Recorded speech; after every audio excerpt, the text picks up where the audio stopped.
Good morning, everyone. We'll start. So we are very happy to have S+SSPR at Concordia University, and it is a TC workshop, international workshop. And first of all, I would like to introduce Andrea Torsello, TC chair, to say a few words. Well, thank you.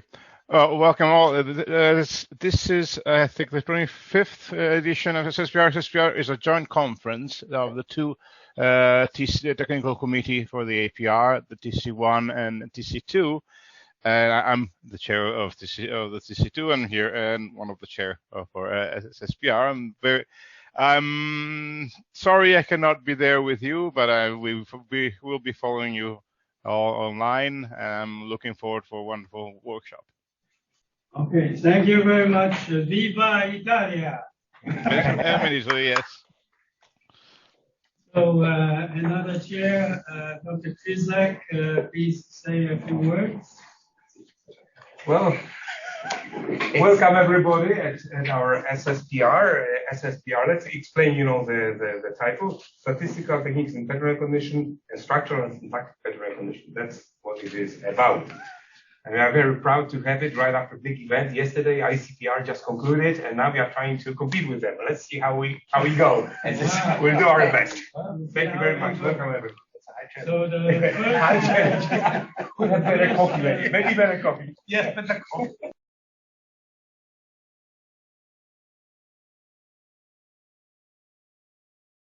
The first keynote will be given by Professor Linda Shapiro, well known in the field of pattern recognition, pioneer in computer vision, editor-in-chief of journals before, and published many papers. And she will talk about medical imaging today. So Linda, please start. Okay, thanks very much. I'm happy to be at the conference. Sorry that I'm not in Montreal. As you can see from my background, I'm in Seattle. That's the downtown and the Space Needle behind me. I took this photo when we were returning from one of our weekend jaunts to islands and to the other side of the Sound on a place we call the Peninsula. So I'm going to share my screen now to give my talk.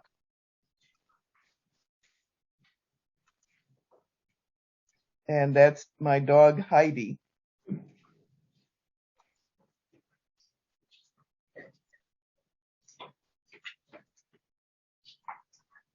Okay, I hope you can see my screen now.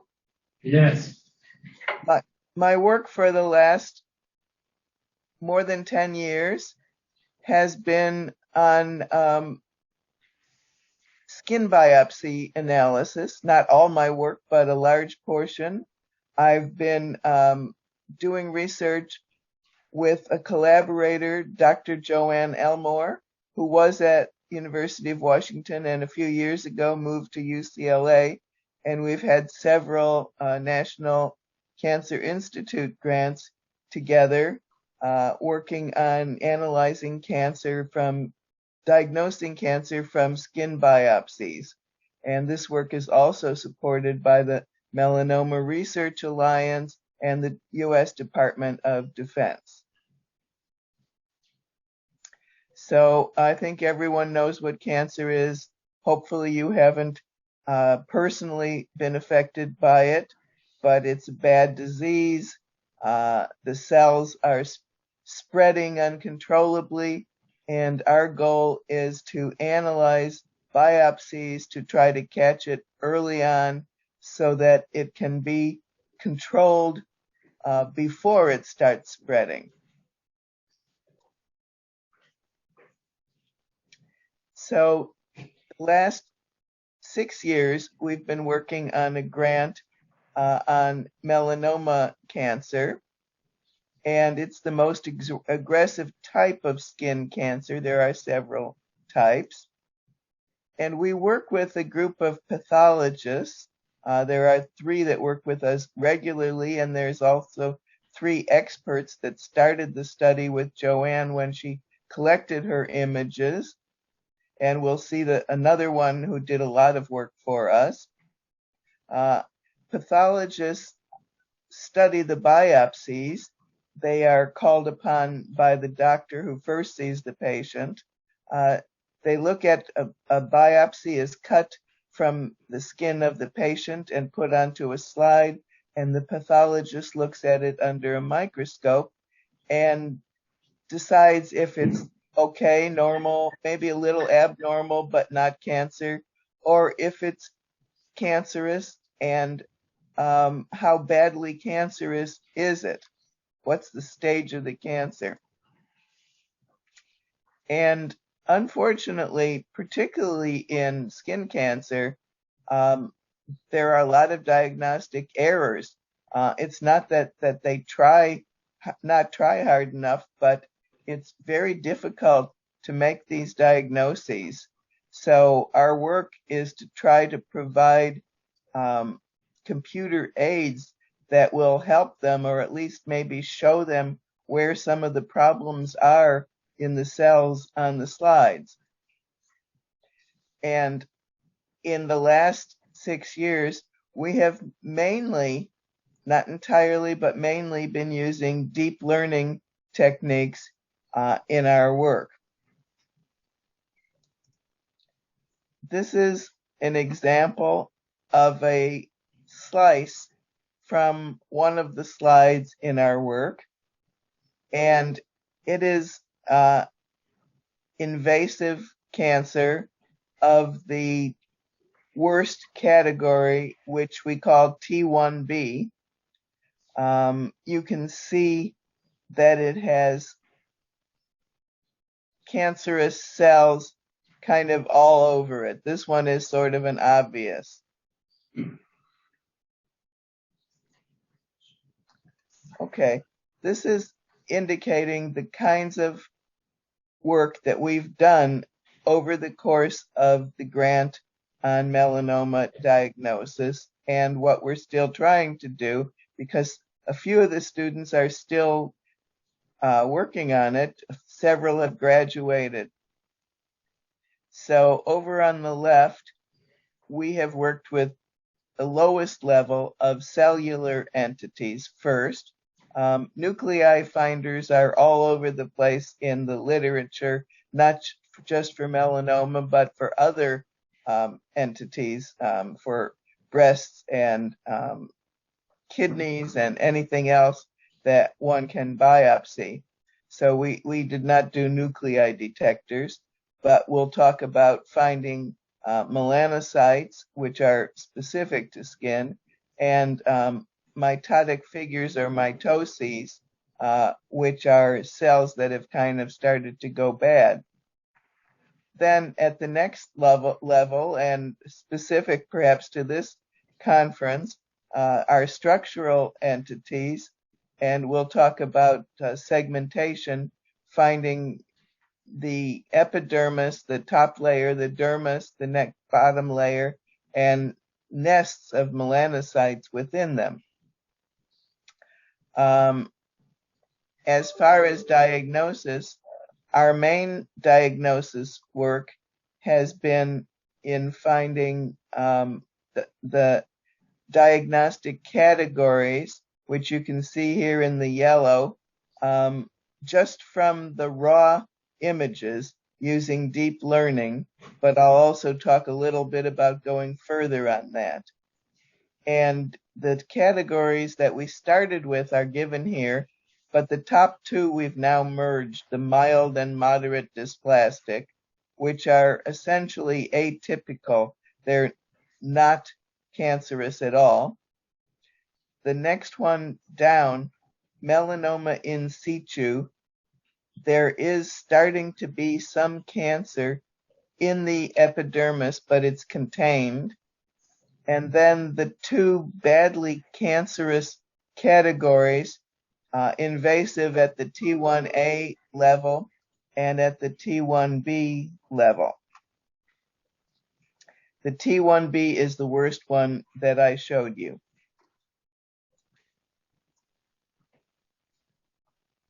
Okay, going on. So at the cellular level, I'm going to talk about finding mitotic figures and finding melanocytes.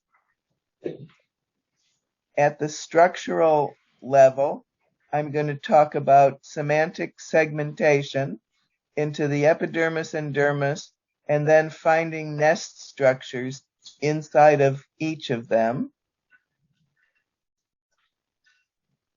At the diagnosis level, I'm going to mainly talk about our transformer classifier that will take in the raw images and put out a diagnosis. And the raw images are called H&E, which stands for hematoxylin and eosin stain. That is the standard stain given to the slides for the pathologist to look at. And I'll talk a little bit about diagnosing with addition of the structures from the structural level. All right, so these are H&E stained slides, and they come from a study that Dr. Elmore ran, starting while she was at UW and then at UCLA. There's 240 images. She always collects 240 images in her studies. And you can see the different classes and number of cases. A case is essentially one patient in each of the classes. And because we have merged the top two, mildly and moderately dysplastic, so that gives us about 61 cases in that top class that we call MMD now. We have approximately the same number of cases in each of the four now classes that total to be 240, roughly 60 in each.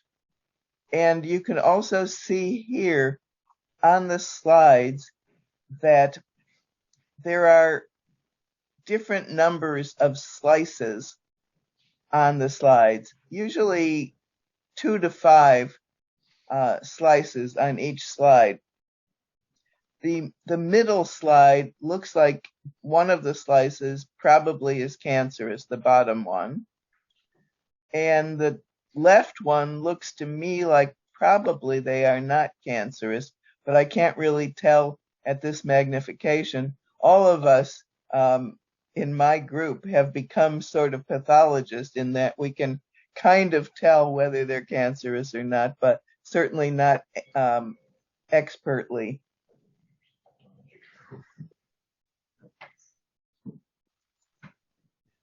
So I'm going to talk about several different studies from different students who have come through our program and have published most of this work, except one study is still under review for WACV 2023.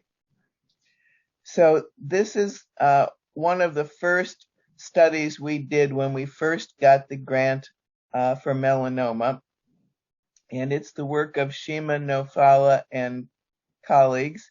And Shima just graduated in June. She has a PhD now, and she is going to work in Boston at a company called Path AI that was started by Andy Beck, who graduated a number of years ago from Stanford.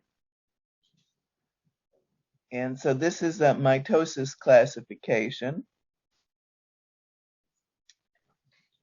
And mitoses are these little things shown over on the right. They're cells that have started to kind of divide or gotten out of shape and are perhaps going to lead to bad cancer. Usually they only appear in class 4 and class 5 especially. And in the skin biopsies, we didn't have any examples of mitotic figures. There's lots of examples and contests in workshops and conferences. I think ICPR 2012 and 13 had contests for mitotic figures in breast biopsies, but nothing in skin biopsies. In fact, there's not much, if any, public data on skin biopsies. So one of our pathologists, Dr. Knezovic, actually marked 600 mitotic figures on some of the images that we already had. You can see little green dots, and then Shima cropped them out in very small 101 by 101 patches so that we would have examples teach the deep learning classifier.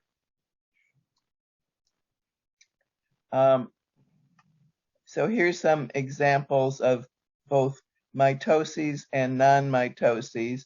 And you can see that it would be sort of hard to use features to determine the difference. As far as color and texture features, they're pretty similar. So it was a good example for Shima to start working on deep learning. To get negative samples, we just used a nuclei finder. You can see some of the results of the nuclei finder, just finding lots and lots and lots of nuclei, and then ones that had not been marked as mitotic figures were used for negatives. So plenty of negatives. Okay, for this work, we didn't develop any new algorithms at all. We used two CNNs that one of them was one that was developed in our group. ESPNet was developed by Sachin Mehta to be a kind of lightweight model. And DenseNet is just a CNN from the literature that was well known, that was sort of bigger and heavier, and we wanted to compare them. And this is showing the results. Both of them got very high accuracy, precision, recall, F-score, everything. Everything was in the high 90s. DenseNet did slightly better than ESPNet, but it took like 3 times as long to train. So this was successful, and it was published along with another study using this same classifier with transfer learning to try it on breast biopsies in the contest data sets, and showing that it could compete very well there also. So deep learning, the lesson here is just that deep learning works really well for mitotic figures. Okay, so I'm going to go on to more original kind of work. This is actually one of our latest pieces of work. We started out trying to find melanocytes, which are cells that are particular to skin biopsies and are found in everyone, but are also a key to finding cancer. And when we started, we thought we could find them just in the same way we found the mitotic figures. That proved to be totally wrong. It just didn't work out. So more recently, a newer student, Kutchin Liu, has worked on using GANs to generate stained images, synthetic stained images, to help find the melanocytes. So this is showing the idea of using SOX10 images. The image on the left is the H&E standard stain image, and the image in the middle is the SOX10, the real SOX10 stain so far. And you can see that the melanocytes in the SOX10 stained image come out kind of a red-brown color. The pathologist who's looking at an H&E stained image, if they're having some problems with the diagnosis, they sometimes order a SOX10 stain to be applied to the same image so they can see the melanocytes better and perhaps better diagnose the image. The one on the right is just a blown up crop from the center of the middle one.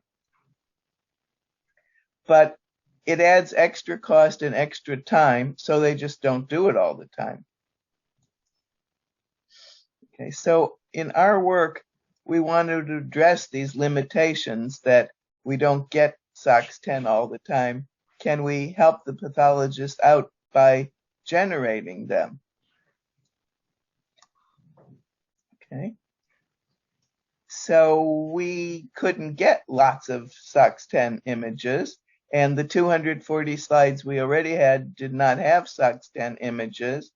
So Joanne talked to Kate, who's a pathologist in a private lab, who also is connected with UW, and we were able to get only 15 cases, that's like 15 patients, of extra images that are similar to the ones we already have, and got them both in the H&E and then restained, very carefully destained and restained the same images in SOX10, and they had to be done that way so that they could be registered, and it was still a deformable registration because they stretched, even though they were very careful, they stretched a little. They didn't perfectly line up, and we had to use someone else's software,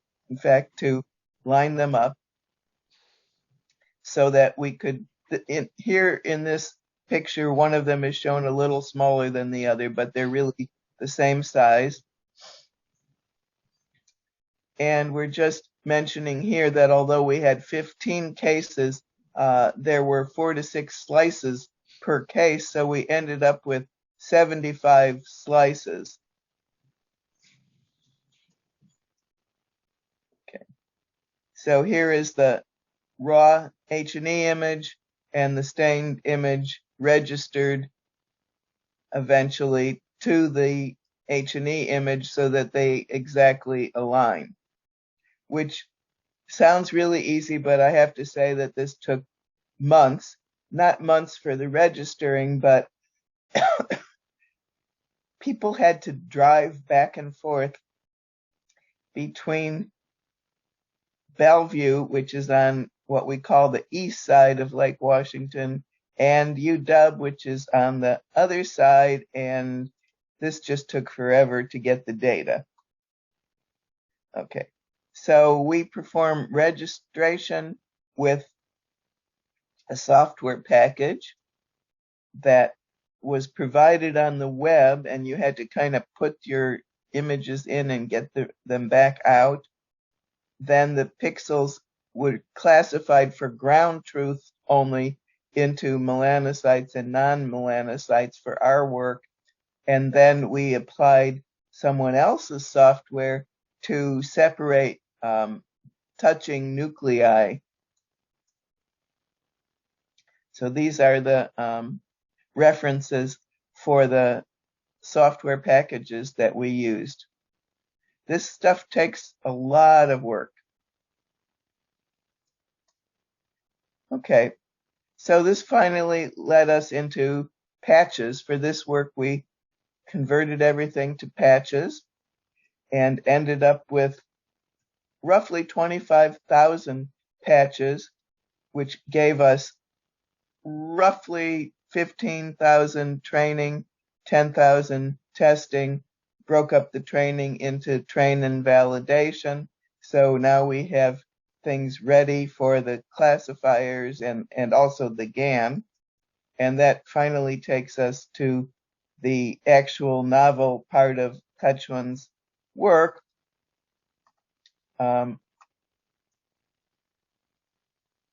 if you remember, again, consists of a generator and a discriminator, which work adversarially.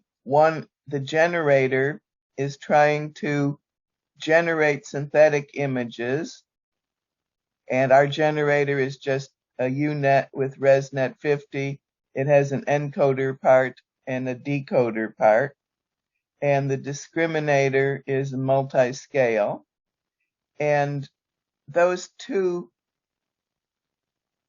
the generator tries to do as well as it can to generate images that will fool the discriminator, and the discriminator tries to tell the difference between the real SOX10 images and the synthesized ones. And when the discriminator can no longer tell the difference, then the images are good enough, the synthetic ones. So over here are the synthetic images being produced by the generator. And initially, I thought that Kachuan would be then doing some kind of a thresholding or something on the segmentation on the synthetic images to get out the melanocytes. But the novelty of her work here is that instead she has this detection branch, and it actually uses the features that come out of the decoder portion of the generator to detect the melanocytes. And that's what's been submitted to WACFI, the Winter Applications on Computer Vision Conference. So this is the architecture, inspired by Mask RCNN, another one of the Gearshik papers. Okay, and finally some results on that. And most people have not worked on finding melanocytes. I think this CHR paper may be the only one. These other methods were used for other applications, and then she tried applying them to finding melanocytes. And for the most part, our new method is beating everything else. Has an F score of 0.674, which is not great in computer vision, but it was very good for this application. All right, I will just keep going and wait again for questions at the end. So the next is the segmentation. And this one is sort of interesting because it's really hard. So we wanted to do this because we had done semantic segmentation of breast biopsy regions of interest and found that having the semantic segmentation into tissue classes improved our classifiers by more than 10%, even though the semantic segmentations themselves were not very accurate. So on the breast biopsies, a fellow who worked for one of the pathologists had spent like 9 months using Microsoft Paint to paint every pixel of 60 regions of interest. And we weren't going to get that here. None of our pathologists were willing to do it. But Shima had remarked, if we could just have a pathologist drop in. And she did. We had Dr. Mojgan Mokhtari, who was a professor in Iran, came to visit us. And she came right before COVID, like 3 weeks before COVID. And then COVID hit, and we couldn't meet with each other anymore, and she was kind of stuck. And so she did some marking of images for us. She marked 240 region of interest of the skin biopsy images. You can see one of the regions of interest she marked up in the middle of the top slide. but it was too much to ask of her to mark every pixel. It was like impossible. So she marked them kind of sparsely into areas and only some areas, just for give us some examples for training is what we told her. So the annotations are not on the full whole slide images, and they're very sparse within the annotated regions of interest. So they're not even pixel level accurate. They're kind of just, well, here's an area that's a nest. Here's an area. She drew some markings around. This is where the epidermis is. This is where the dermis is. Here's some nests. Here's some blood vessels, and so on. You can see on the right here, bottom right, where there's some blue for the epidermis and yellow for the dermis and some green for dermal nests. And hard to see, but within the epidermis, there are dark olive for epidermal nests. Okay. I'm going to show you some pretty ones of these so you can see the great detail that she actually went into on some of the slides, but it also shows that we just don't get everything. And it also shows you the kinds of slides that we have. So this one is totally benign. There's nothing turned out to be wrong with the patient. The pink area in here is the stratus corneum, a kind of dead layer of the skin. And next comes the epidermis, which is outlined in blue.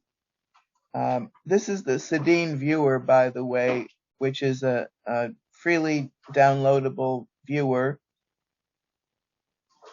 And it allows the person doing the marking to indicate what each thing is over on the right.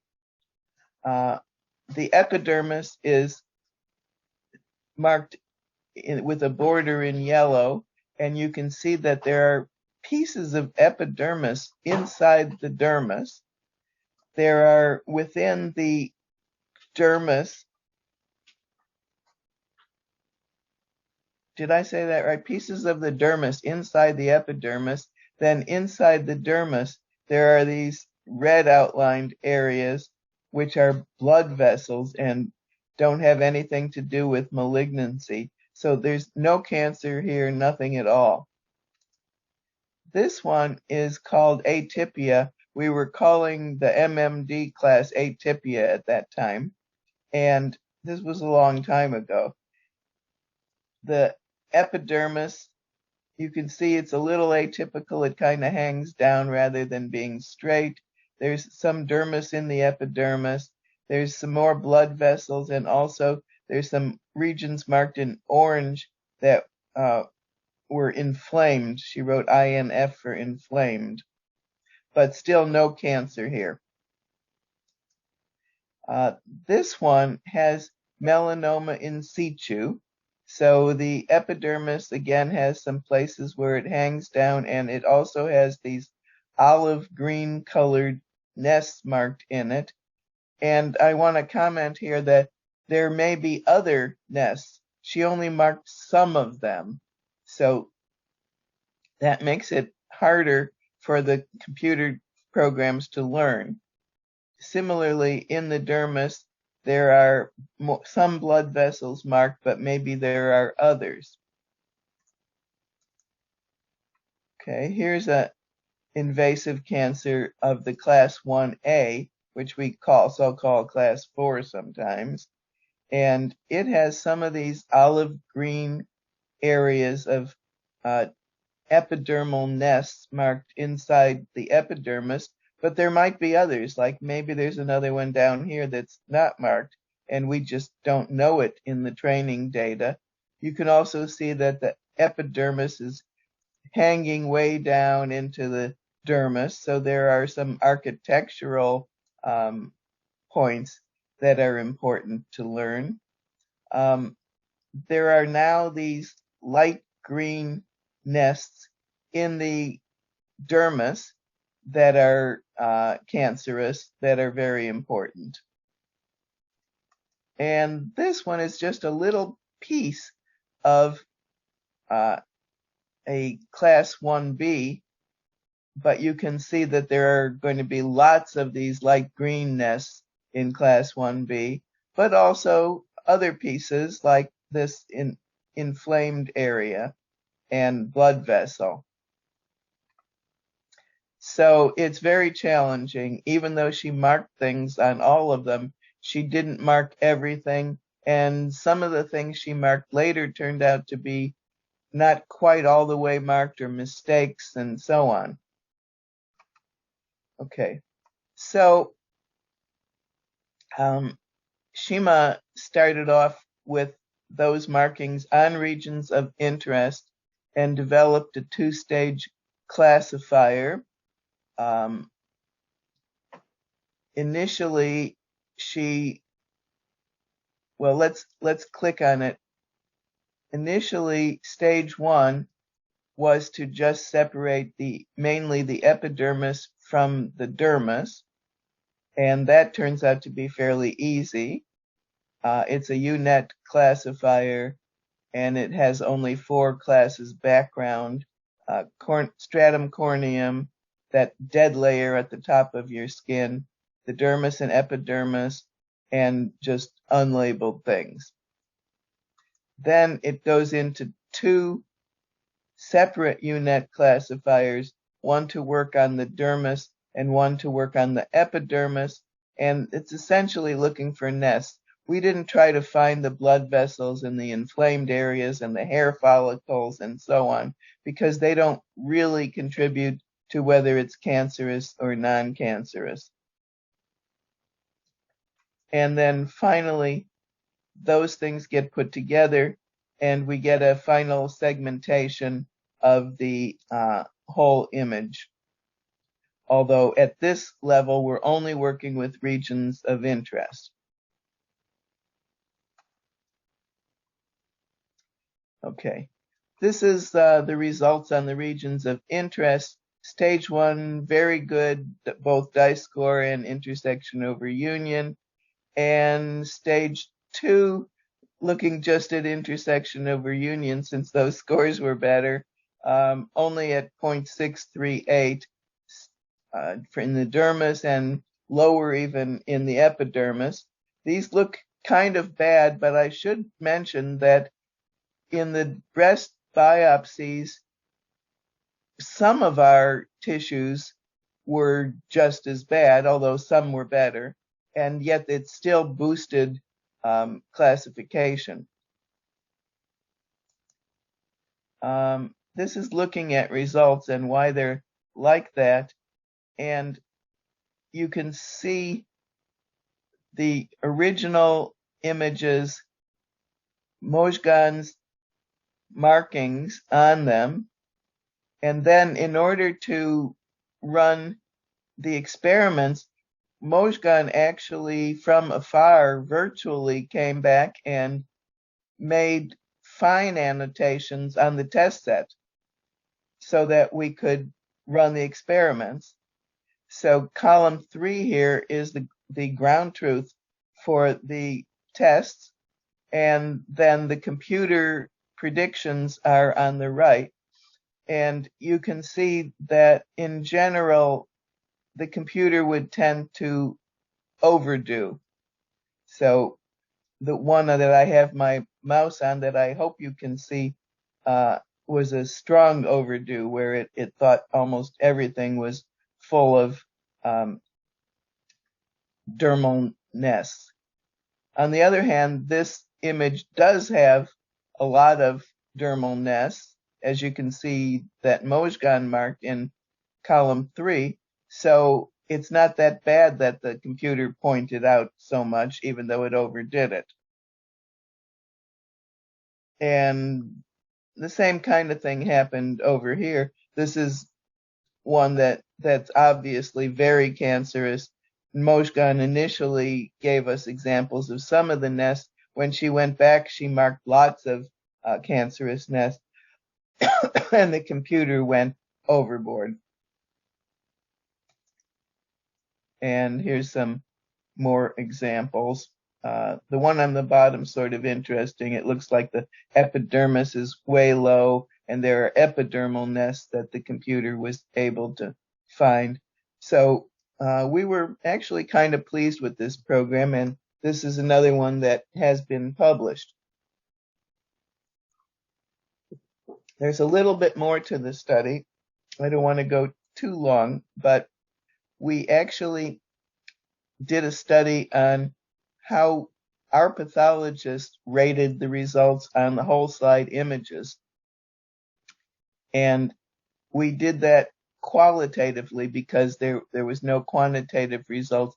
We asked them questions where question 1 essentially had to do with recall in a qualitative way. How much of the tissue that's present was identified, and question 2 was like precision. How much of the tissue that was identified was correct? And if you look at the average of their results on the right, it did, like in the regions of interest, it did very well for the epidermis and dermis, and the recall was quite good, but the precision kind of low. Okay, this next one, and I think it's the last one I go into detail for, is the main diagnostic study that we've published. And it's the work of Meredith or Wenjun Wu, who's still a student and is at Microsoft Research this summer working on similar kind of work, actually. Surprisingly, that Microsoft Research is doing this kind of work. Not skin biopsies, but other kinds. Okay, so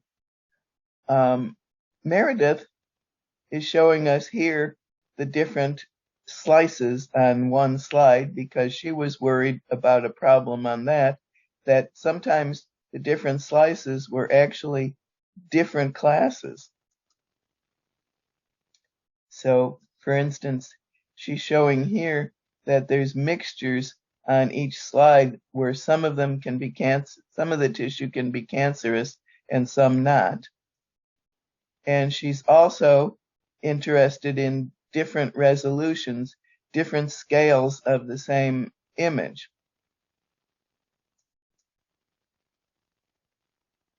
So this is the problem of the different slices, that this is a T1A or class 3 slide. The slides are diagnosed by slide, but the region of interest, which we had the pathologist put back on the slide, the region of interest is only on the second slice, the middle slice, and that's what's telling us that this is highly cancerous of the T1A variety. And yet the top slice actually doesn't have any cancer. So Meredith worked one slice at a time, and we didn't want our ground truth to be wrong. We didn't want to say this has T1A when it doesn't have anything. So that's one thing she needed to solve. And then the other thing is that she wanted to use different scales in her classifier, not just one at a time. So she's using a self-attention framework by using a transformers at multiple scales, and then her solution to the multiple slices was what's called a soft label assignment. Okay, this is the whole big diagram, and I won't try to go over everything, but you can see on the left, different scales come in. They each go through a convolutional neural network, and what comes out are features which are called patch embeddings. Added onto those are position information, and the result of that are new embeddings which go into transformers that add attention to them. The contextualized patch embeddings come out, go through an averaging procedure and get concatenated, and now the results of that get scale encoded and go into another transformer. The scale-aware embeddings come out of that, get flattened into one big vector that goes into the final classifier. This is the area, this is the diagram that shows how the soft labelings work. And I'm kind of checking my time. I have a little time to go over this. This was sort of an interesting contribution. We have 4 different classes. So the classes are R1 through R4. For tissue slices that have the region of interest on them, we know that they're of the right class. But the ones over on the right, tissue slices that don't have the region of interest on them, we know that they're of that class or lower. So she computes singular value decomposition, SVD, for each of the classes over here and computes their means and concatenates those into a vector of mean singular value decompositions over on the left. Then this guy over here, who we don't know what class it is, she computes its singular value decomposition and takes the dot product of that with the vector of means over from the left, and that gives a vector of the dot products, and then takes a softmax of that, which essentially gives us the probability of this tissue slice being in each of the 4 classes. So that was kind of a nice way of doing the soft labeling. And there's the box that shows that final piece. Okay, and then this just indicates how that works. And the hard labeling would be that if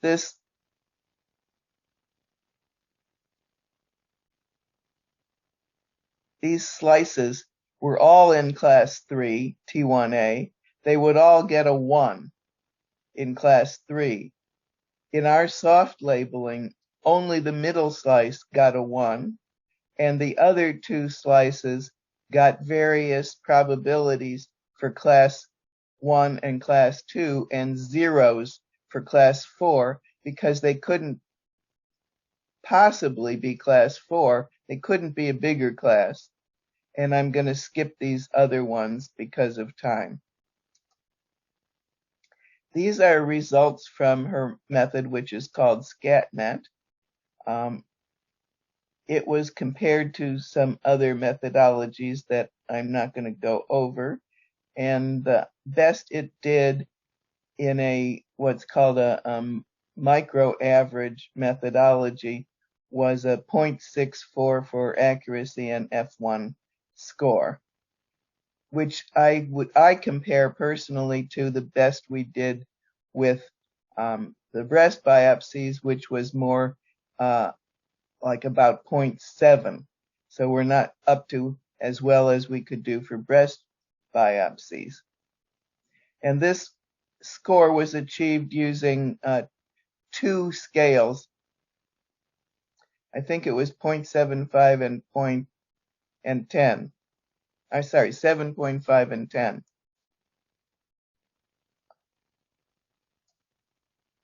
and soft labels were the best of different methods. This is an interesting result. She compared to a study that Joanne did of 187 practicing pathologists, and the practicing pathologists are called PG, and our work is called ours. So we have the 0.64, and you can see that they don't do much better. That was very interesting. Not the expert pathologists that we work with, but just a study of a bunch of pathologists at all different levels of practice. And we have another paper that was recently published using the segmentation levels to boost the performance of the transformer. Shima Nofala published that using just one scale, and with one scale it doesn't do as well. It starts off lower. She was able to slightly boost the performance of the classifier, like maybe by about 0.03, by using segmentation labels. She achieved an extra segmentation label called cancerous dermal nest, and that was the one that particularly boosted it. But this needs a lot more work before we're really certain of it, and Meredith Wu is working on that further for her dissertation. Kachun Liu is going to be working on using size and shape patterns of the melanocytes. She's deeply into melanocytes for helping with diagnosis. And we have only at the proposal stage, we want to teach the transformers which patches are most important. The transformers themselves have this attention concept where they decide which patches have the most self-attention, and therefore those are they're most important. We want to give those back to the pathologists and say, can you weight those? And then give the results back to the transformers and try to teach the transformers which patches are most important. We were starting to do that with just the segmentation labels, but so far that hasn't boosted it much. And there's lots of references. And finally, many people involved. Joanne and I are the PIs. There are currently 4 pathologists involved: Stephen Knezovich, Caitlin May, Oliver Chang, and Mojgan Mokhtari. Wenjin Wu actually belongs with the students. There's a bunch of other people that I won't mention.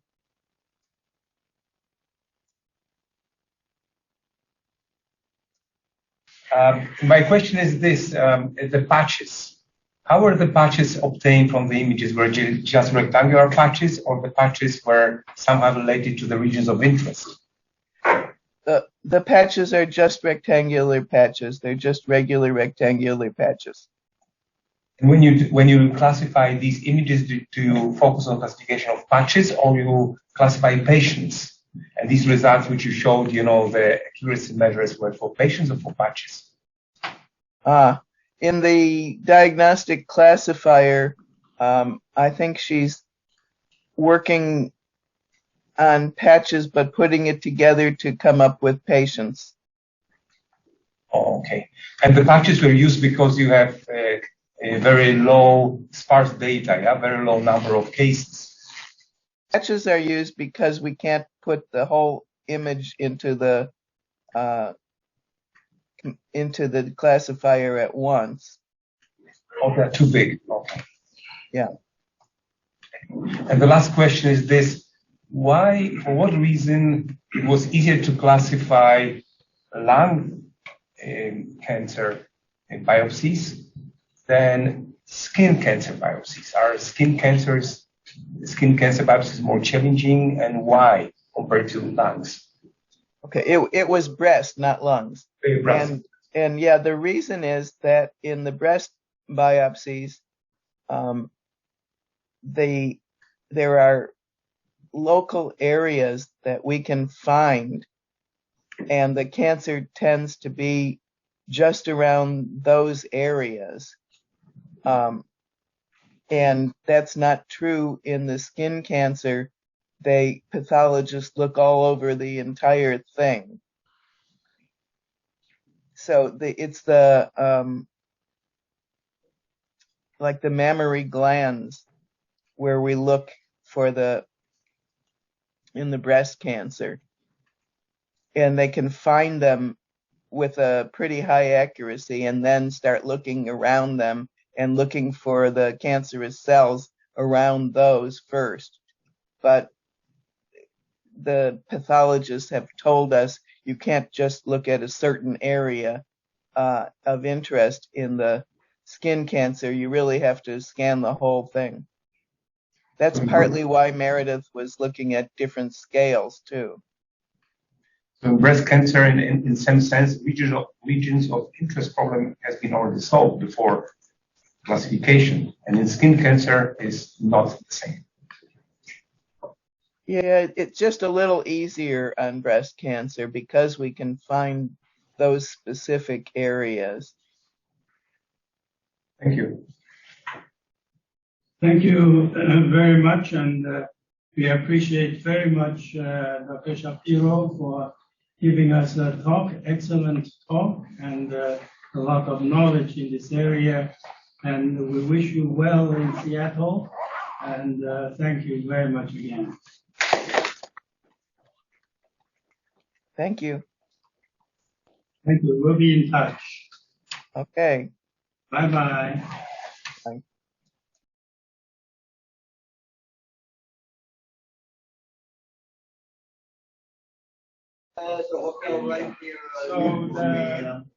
So the presenter is Dr. Shunpei Morishita on realization of autoencoders by kernel methods.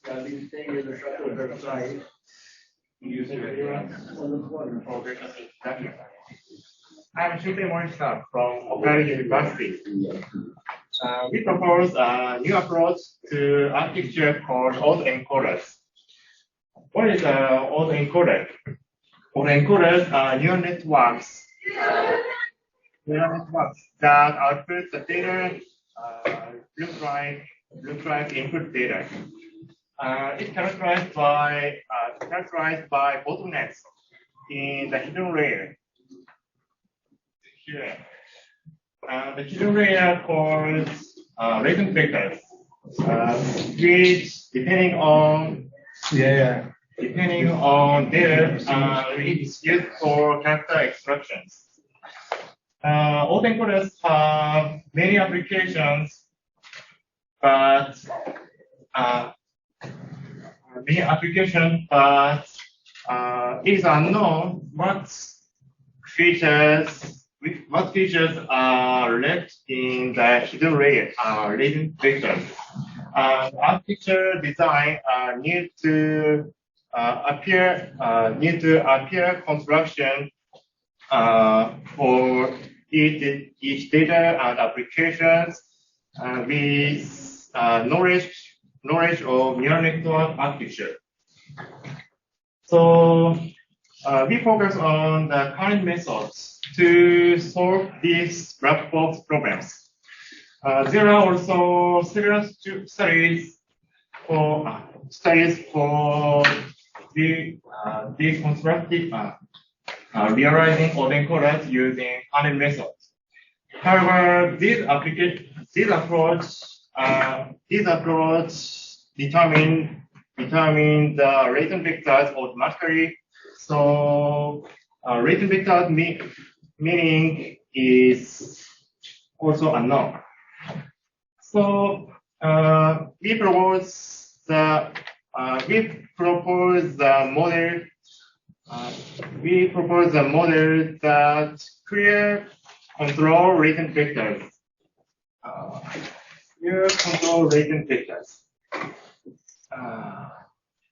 And in this presentation, my proposed current autoencoders with neural autoencoders.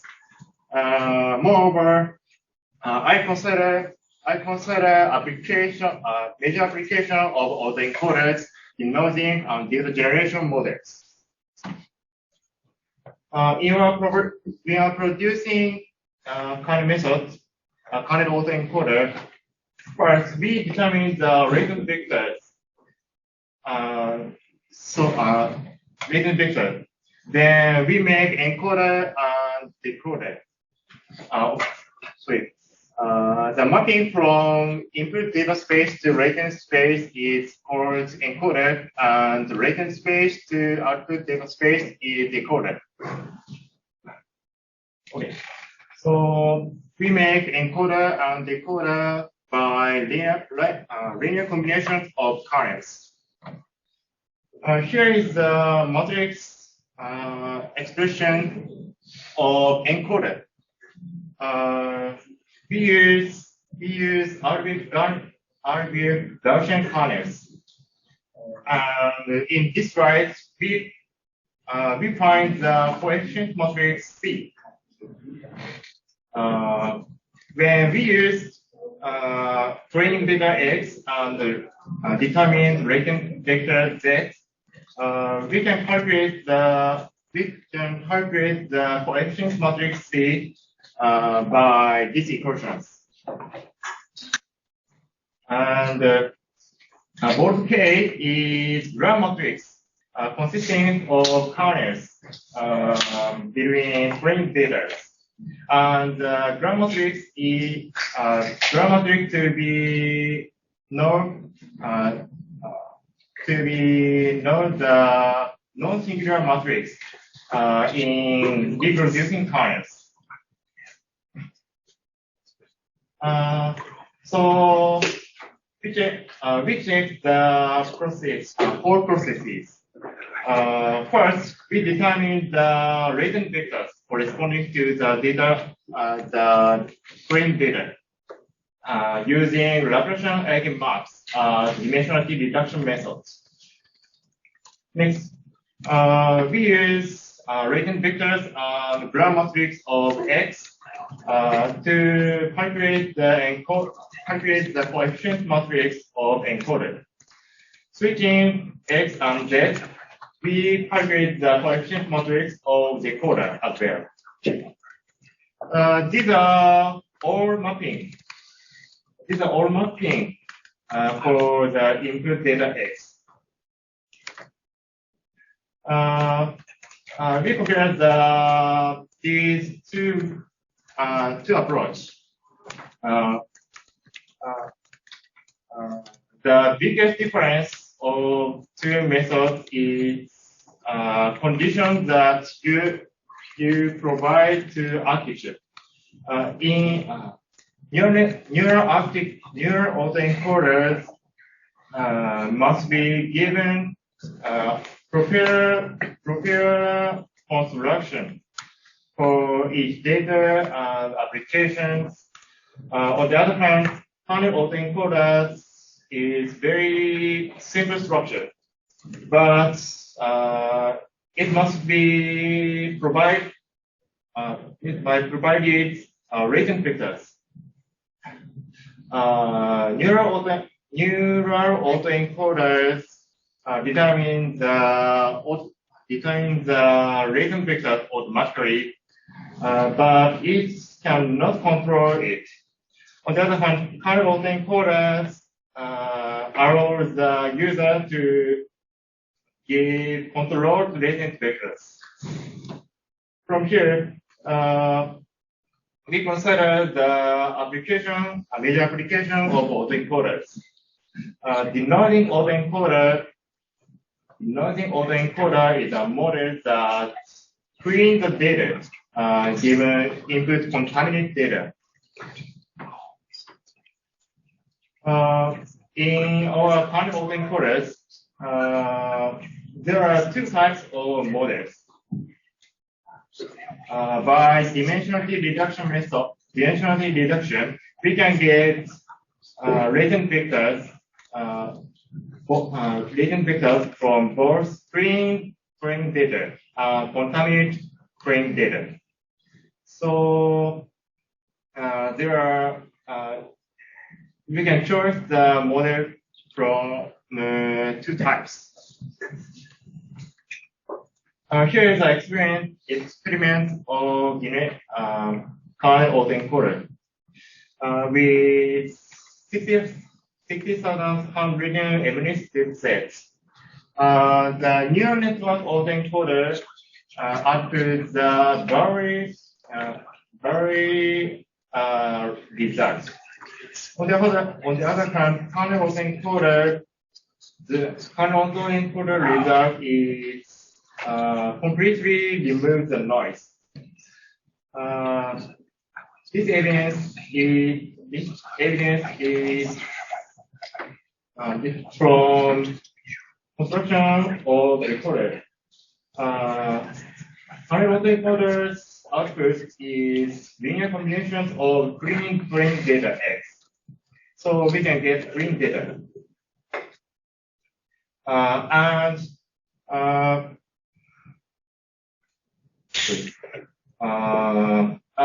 the current autoencoder outputs is effect of slightly deforming of shape of the data. Next, data generation models is also a major application of autoencoders. Variational autoencoders and generative adversarial nets are well-known methods. In addition to end-to-end running, variational autoencoder runs so that latent vectors is normally distribution. Then we sample from same normal distribution, and recording it, we can get new samples from decoder. Realizing this model with our current autoencoder, very simple. First, we determine the latent vectors by Laplacian eigenmaps.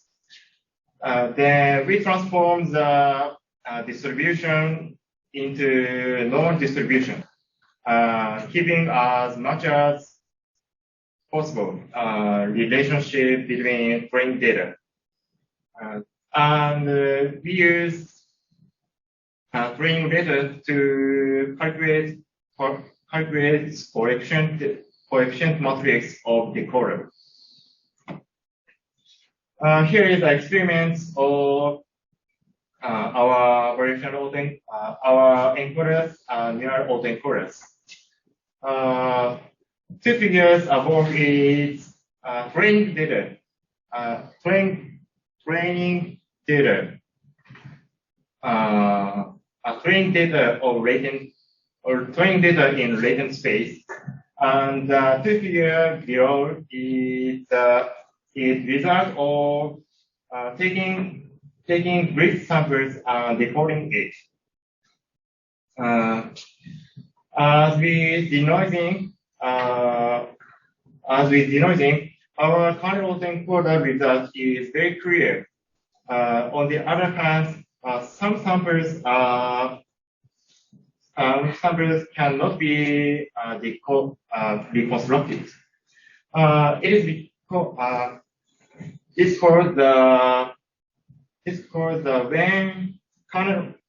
when the current parameter this current parameter is not properly set, and we sample from a separated area of training data. Conclusion. we have shown that current autoencoders can control latent space more efficiently than neural network autoencoders.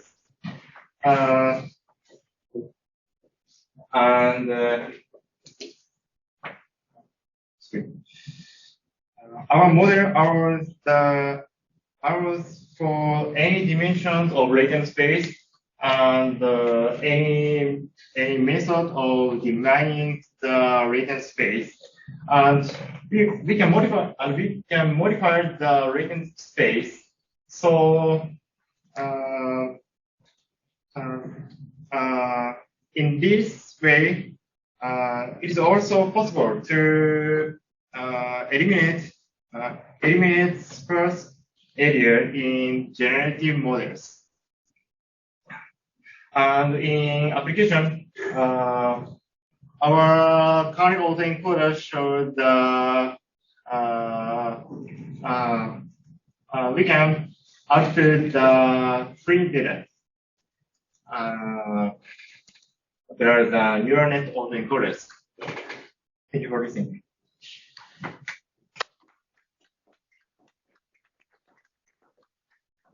Any questions? Yes. It seems that your model is very similar to flow-based generative model. So,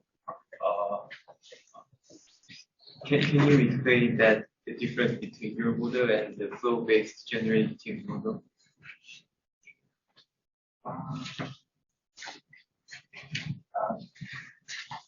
Can you explain the difference between your model and the flow-based generative model? A generative model. Do you know the flow-based generative model? Flow-based generative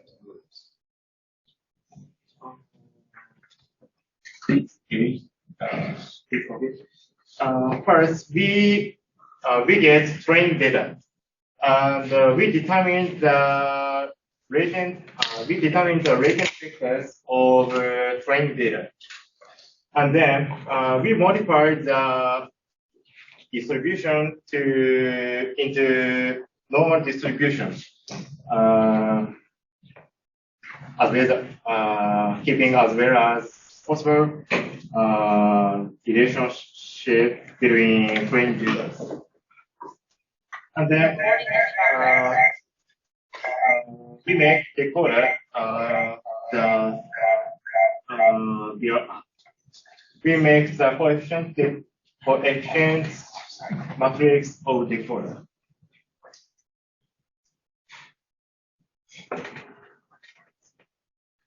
I think it is very similar to flow-based generate.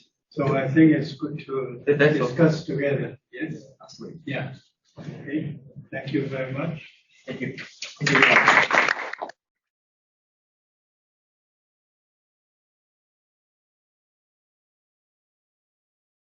The second talk is on maximal independent vertex set applied to graph pooling, to be given by Stevan and Stanovic.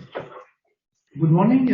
I'm going to speak about, to present you how to construct a graph pooling with a maximal independent vertex set. So first of all, what is a graph pooling? A graph pooling is an operation that allows to reduce the size of a graph. And this reduction is made with the construction of the reduced matrix S. So here we have an example, and with this graph with 4 vertices, we want to reduce it in 2, and the matrix S associated with this reduction is this one, where in this matrix S, lines represent the vertices of the initial graph, and the column represent the vertices of the reducer graph. And with this matrix S, we can operate two formula, x equal stx, and this operation creates the attributes of the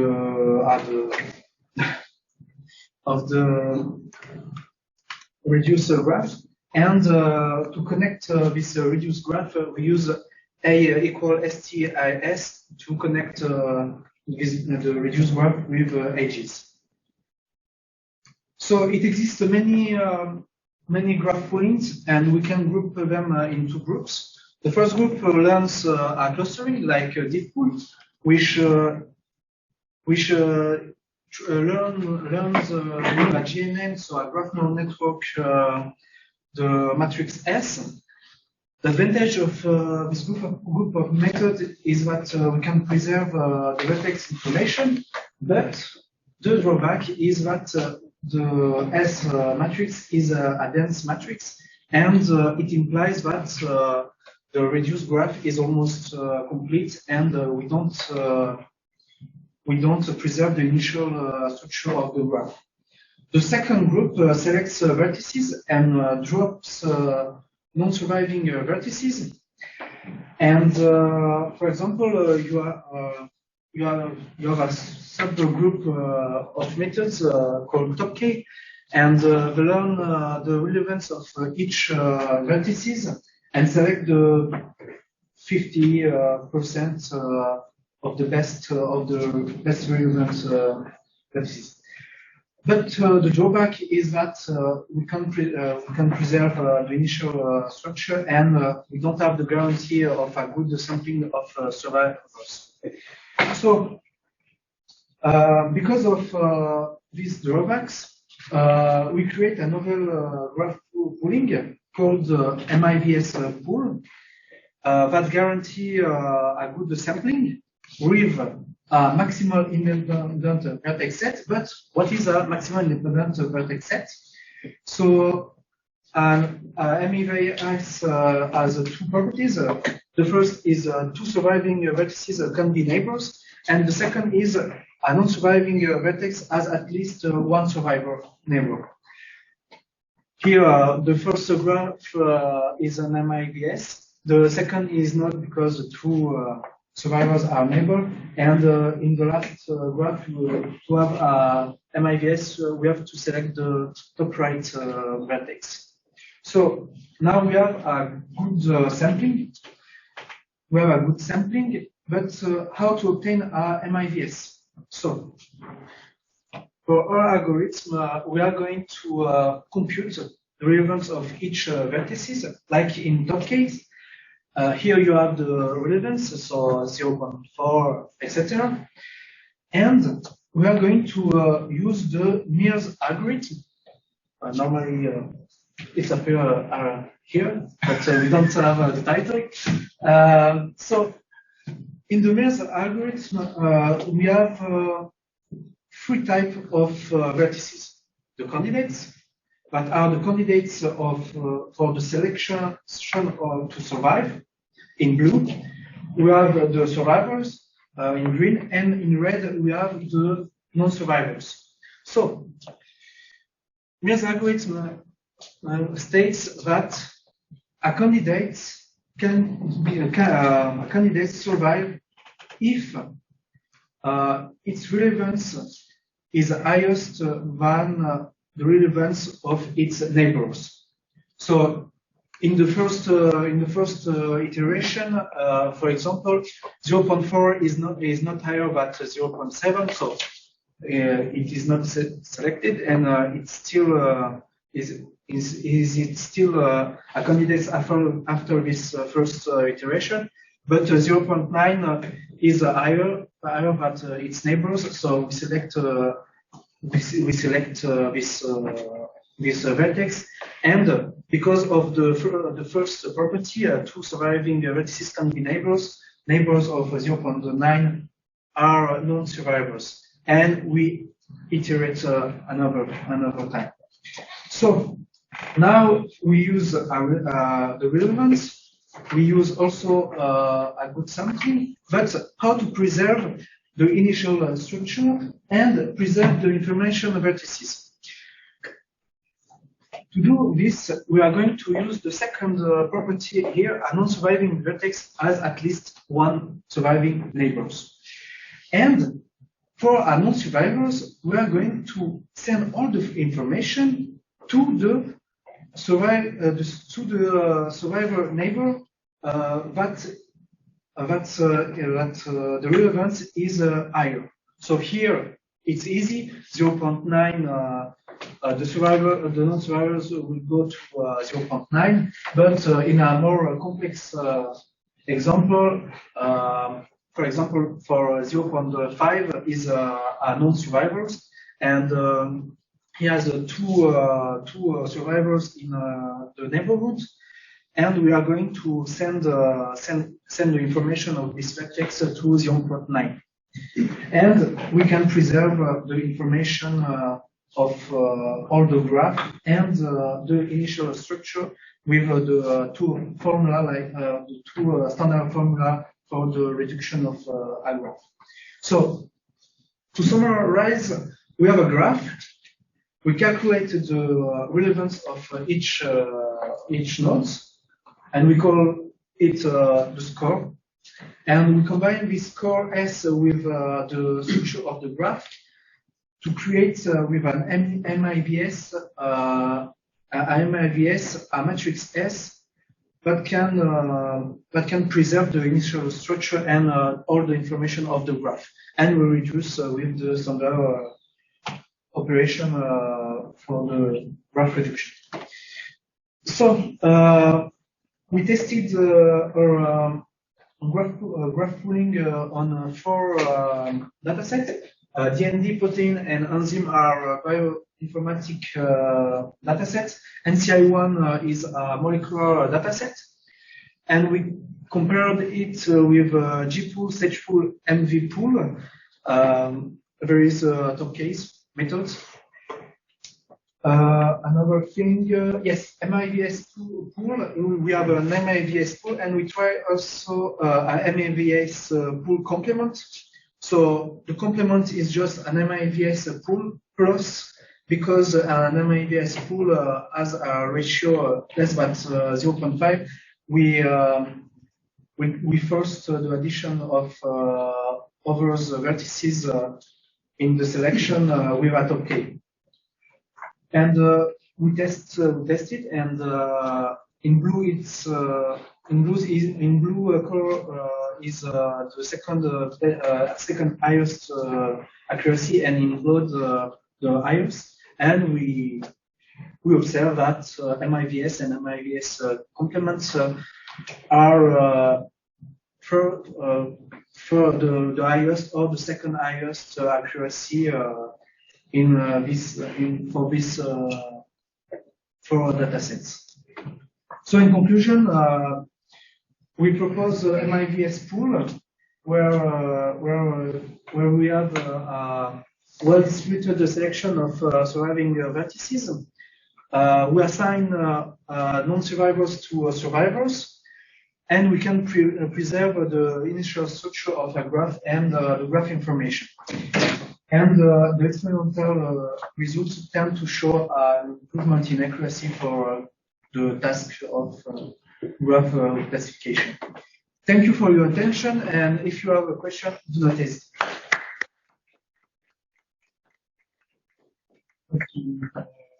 Okay. You wanted to preserve the graph properties. Yes. What properties do you want to preserve? Okay. The question is about the content of maybe vertex. Yeah, you have a smaller graph. Yes. Now you cannot have the same information as with the larger graph. So what do you lose when going from the larger graph to the smaller graph? We want just to merge one or two vertices in one vertex. Yes, I know. Yes, exactly. But do you Also, preserve I don't connectivity, for example? Do you preserve connectivity? Yes. Yes, we preserve it. For example, like here, you have this age, this age, and this age are this one, and this one. But you cannot preserve enclosure. Enclosure. If something is inside the other. Yes. Because you use adjacency matrix. Okay, okay. One more question. Thank you for your presentation. As far as I understood, you use maximum dependent vertex to define the survivors. So, and you produce a smaller reduced graph at the result graph. So, what would be the reduction factor in this method that you use? Reduction factor means from the original graph to reach the smaller graph. Yes. So you need to merge or construct a part of vertices to reach this smaller graph. And how much smaller is the smaller graph? Exactly. So this is a reduction factor. So you can merge it to a single vertex or three or two, depend. Here we have, for example, the architecture. So the architecture it just This doesn't answer the question. but we can discuss. Okay, okay. Later. Thank you very much.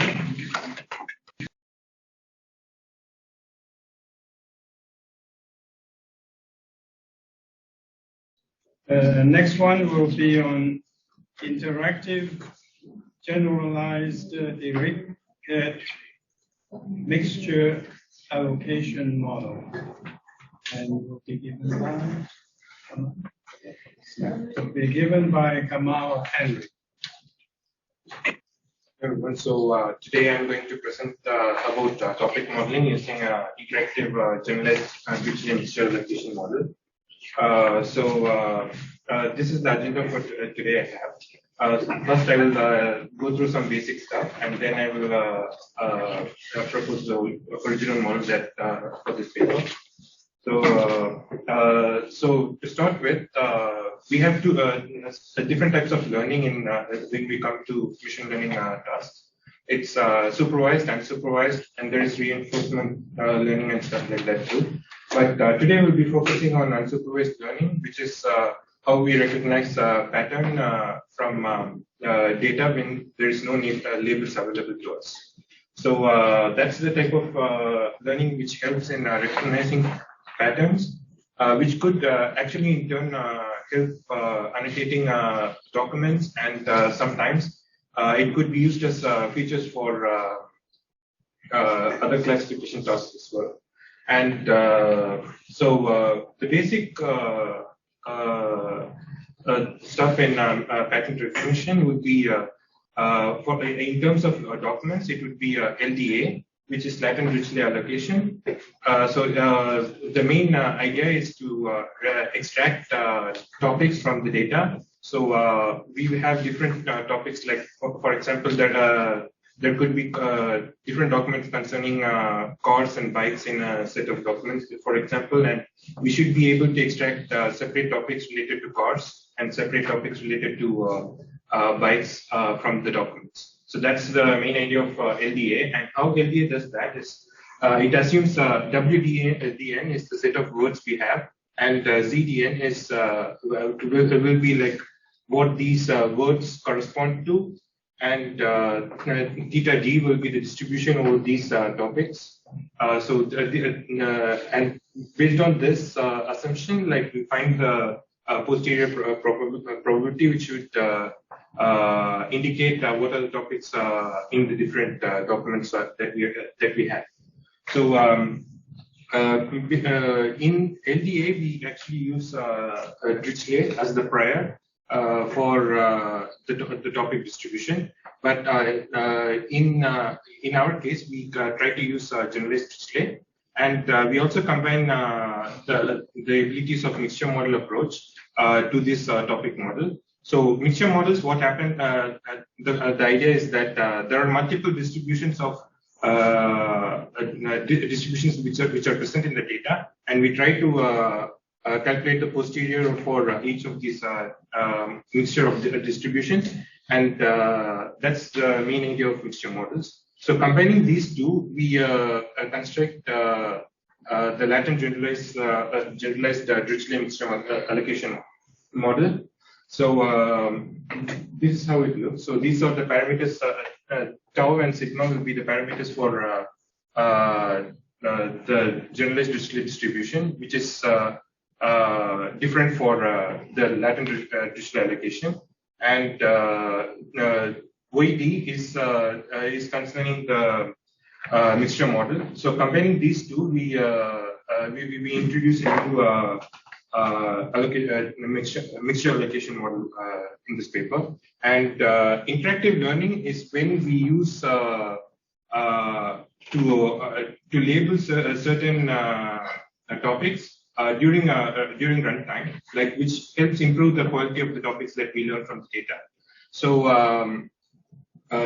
this can be done by certain methods, which I will explain later. So this is the joint distribution for LGDMA, and there are some parameter estimation methods that we can choose, like maximum likelihood or Gibbs sampling and variational inference.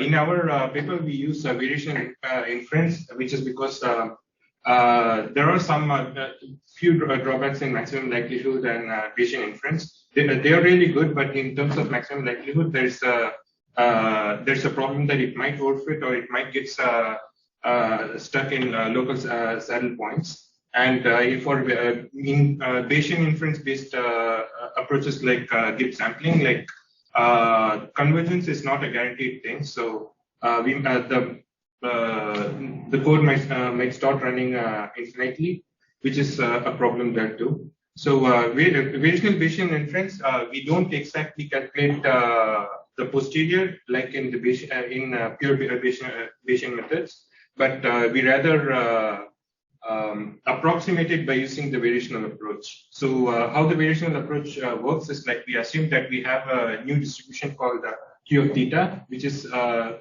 similar to our true posterior that we have to find, which is P of theta given X and given the data and Y, for example. And we then approximate, try to minimize the distance between these two distributions so that at convergence, both of these distributions might be similar to each other. So that's the variational approach.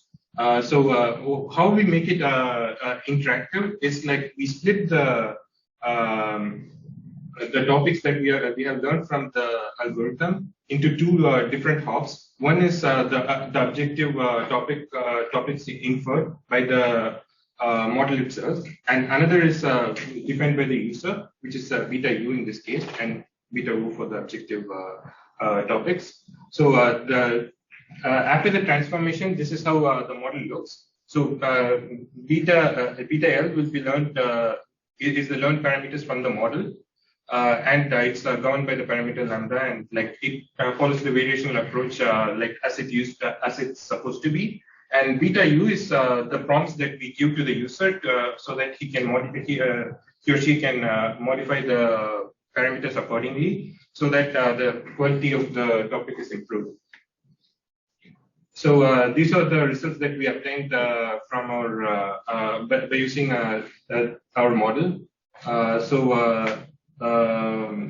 The ILGDMA represents our model, and we can see that the coherence score of our model is like minimal compared to the other distributions that we compared. Like LDA is the basic model that is used mostly for topic learning. So it's very much better when compared to LDA, and like related to other compared to the other algorithms as well. And this is how this is the percentage increase in the topic coherence after specifying after using the different approach, the interactive learning. We can see that for specifically for compared to LDA, like the model performs extremely well, and which is like the combination of the other attributes as well, like the introduction of generalized distribution and the introduction of mixture models as well. The same is observed for the different data that we use. So the first graph I showed is it's for BBC News data. It had different topics like entertainment and politics and stuff like that. And the other data is the emotions data set, which had different emotions like anger and sadness and happiness and surprise and so on. So this is how our models performed, and like both seem to work well for the models seem to work well for both the data sets. And to conclude, like we can clearly see that the model performed very well for both the data sets, and using the GD prior also helped a lot to improve the quality of topics. And in future, we can also try using other models like involving beta level distribution and so on.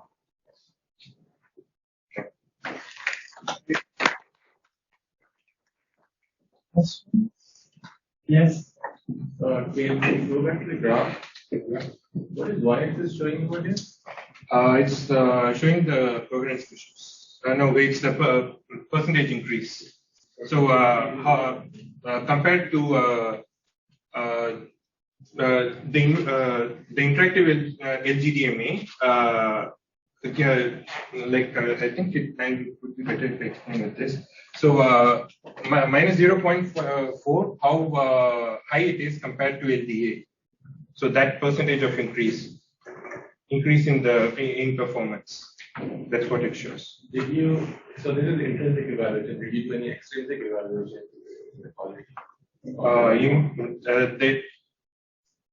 You mean the coherence measure is extrinsic? Coherence metric is intrinsic, right? There is no label data over here. Yeah, there is no label data here. When there is label data, then we have extrinsic evaluation. So did you do any extrinsic evaluation? No, because the main objective was when there is no labels involved, so I never tried that.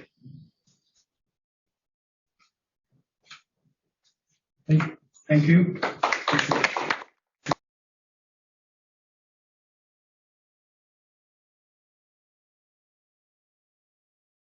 So, good morning, everyone. I'm Alessandro Picciotto, and today I'm going to talk about my article, Classify Me Softly, another graph neural network based on features soft alignment, with co-authors Luca Cosmo, Giorgio Minello, Luca Rossi, and Andrea Torsello. So, graph neural networks are increasingly becoming the framework of choice for graph-based machine learning. They emerge to be efficient and effective models to learn on graph data, in many cases outperforming traditional approaches based on graph kernels. Today, we propose a new graph neural network architecture based on the soft alignment of the graph node features against sets of learned points. With respect to standard vectorial data, the rich information content of graph introduces further difficulties when one is faced with the task of learning on this type of data. For several years, the standard approach was to embed them directly or indirectly into vectorial spaces. In recent years, graph neural networks have quickly emerged as efficient and effective models to learn on graph data, in many cases outperforming traditional approaches. The fundamental idea underpinning most GNNs is that of exploiting the structure of the input graph by iteratively propagating node information between groups of nodes. The features obtained after several rounds or layers of propagation are then used in conjunction with suitably defined pooling operation and fully connected layers for tasks such as graph classification, node classification, and link prediction. We can distinguish between convolutional, attentional, or message passing GNNs, with the latter being the most general and formally equivalent to the Westphal-Lehmann graph isomorphism test under some conditions. The main idea of our approach consists in soft aligning the features of, of the nodes. For example, from the input graph G that we see in this slide, consider the diagonate with radius 1 around the red node. In other words, we are including all the nodes inside the gray circle. What we do is align the features of those nodes to the trained features represented by the stars on the right. This similarity is computed in each layer of our model and propagated to the other nodes in the network, effectively creating a message passing-like mechanism, where each node of the graph individually learns what is the optimal message to pass to its neighbors. In this slide, we can see a schematic representation of the new architecture we propose. Starting from a graph G of the using dataset, we apply LN soft alignment of the node feature layers. We obtain a graph level feature vector through some pooling on the node's features, which is then fed to an MLP to output the final classification label. We can notice the presence of skip connection, which effectively mean we apply some pooling to the output of each FSA layer and concatenate the corresponding results into a single vector. The core of our architecture is the features soft alignment layer. Each layer transforms the input node features in this way. Given a node n, we construct a diagonate of radius r around it. For each node in the diagonate, we then compute the dot product of the corresponding node feature with a set of features, which we allow our model to learn. Each learned feature corresponds to a different message, and the one that maximizes the similarity is then propagated back to the center of the diagonate n, where it is used to update the corresponding feature. The result is a reminiscent of the message passing network, where, however, we don't have a simple linear message generating function, but rather the correct message is selected from a mixture of different modes, thus allowing each node of the graph to individually learn the message to pass to its neighbors. In a more formal way, this is how the FSA layer is defined. Given an input graph G, we update the node feature as follows. Consider the node P of the graph and the diagonate of radius r centered on it. We start by computing the similarity between the features of each node U in the diagonate and a set of trained features. Then we compute the matrix SP containing the pairwise similarity information, the dot product, between diagonate node features and learned features. For each node U in the diagonate, we select the trained feature I with the highest similarity, and we aggregate the corresponding similarity information as the new feature FB of B. To ensure that the computation of the new features is differentiable, we replace the max operation with the softmax, and we obtain this equation.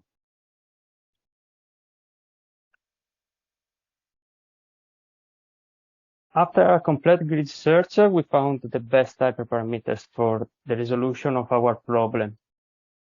We tested on 4 different datasets: MUTAG, PTC, NCI1, and proteins for graph classification. Here we can see the results. For the biochemoinformatics datasets, proteins, and PTC, our approach is better than the competitors, being better in accuracy from 1 to 93% compared to the best of the others. On the remaining datasets, MUTAG and NCI1, the algorithm performs on par with the second best competitor. More generally, our approach is satisfactory with all the datasets where the node features have a consistent impact for the classification of the graphs, resulting in a high classification accuracy with small set of node features, as well with the big one. We show also the results for the graph regression task. The computation was made on the dataset Zinc, and it is in terms of mean absolute error, so lower value correspond to better performance.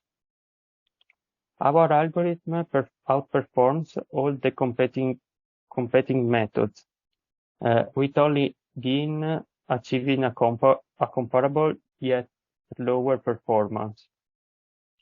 In an overall view of the results, the methods that outperformed us in the graph classification task perform very poorly in the context of regression, such as DGCNN and WL. During the evaluation of our results, we perform an ablation study to investigate how the various components of the hyperparameters of our architecture affect the performance of our model in a graph classification task. We performed a full search over the hyperparameters grid, where we calculated the average classification accuracy over 10 folds while fixing the hyperparameters investigated. We studied how is the performance at vary the number of FSA layers, the radius of the EGONET, the number of trained feature sets for each layer, and the number of learned features in each set. The results show that our model is largely robust with respect to the choice of hyperparameters, with the exception of NCI1, where the value of all 4 hyperparameters has a statistically significant impact on the model performance. Moreover, on all the datasets except for MUTAG, the best performance is achieved for low values of the EGONET radius. We also performed a comparison between the radius of the EGONET and the number of FSA layers on MUTAG and NCI1. While one would intuitively expect there to be a trade-off between these 2 hyperparameters, we don't observe it in practice. Indeed, this is likely a consequence of the skip connections, which by concatenating the output of each FSA layer, make deep networks with low EGONET radius, able to capture information at varying levels of scale, as opposed to a shallow network with large EGONET radius. Also, on NCI1, we clearly see that the optimal performance peaks for low values of the EGONET radius and a high number of layers. So, we have seen that our model is inspired by message passing architecture, but it goes beyond this by allowing the nodes to learn which message to propagate to the neighboring nodes, in order to best solve the optimization problem. The experimental evaluation on widely used graph classification dataset showed that our model can outperform both standard machine learning approaches and neural ones.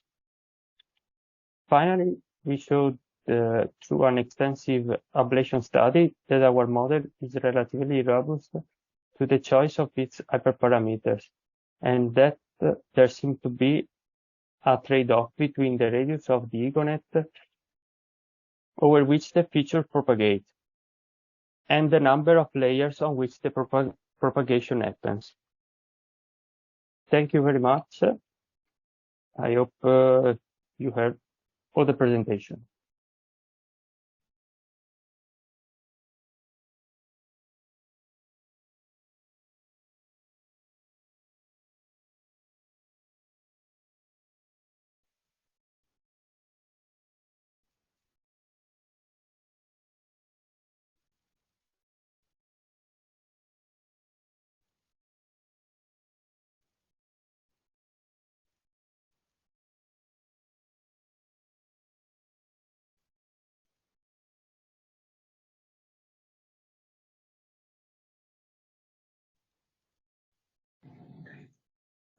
Let me repeat the question.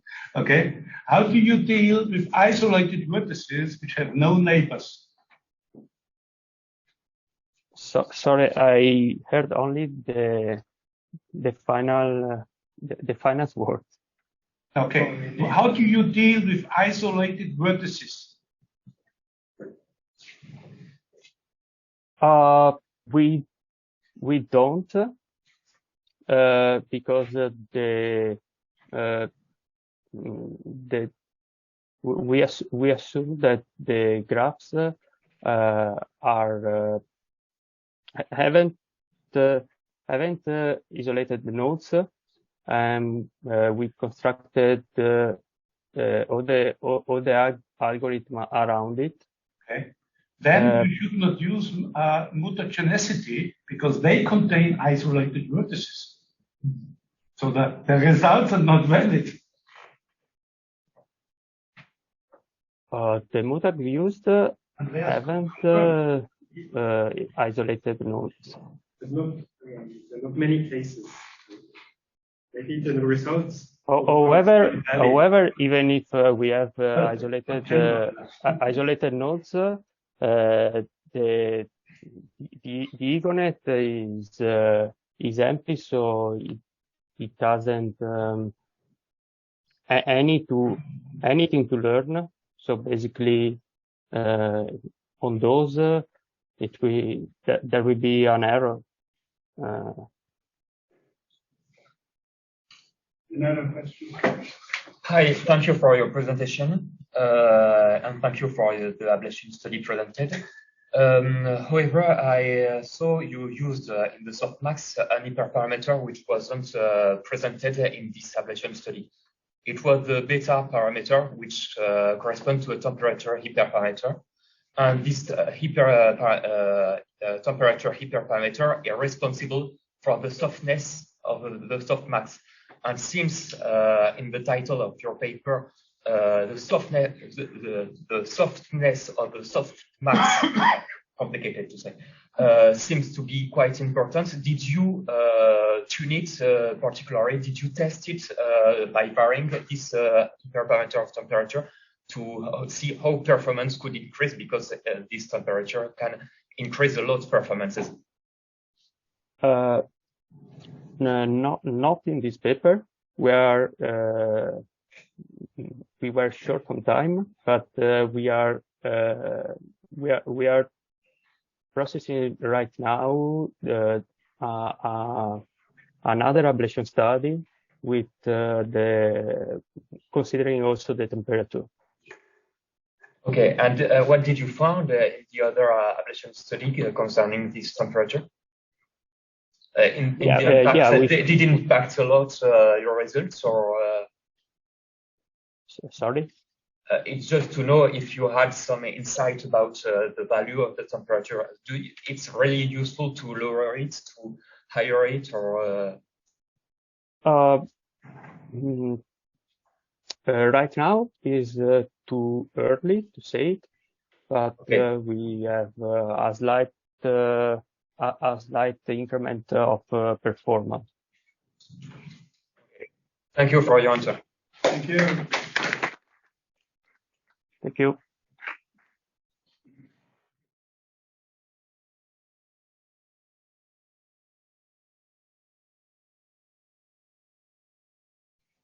So the next presentation is related to review of handwriting analysis for predicting personality, and that will be given by Yan Xu. Good morning, everyone. Today I will present my paper, Review of Handwriting Analysis for Predicting Personality Traits. I will cover this content: introduction, research progress, research steps, experiment, and the future work. First, introduction. I will introduce history, applications, requirements. So, what is handwriting analysis? Handwriting analysis has another name called graphology. Just imagine. Different people have different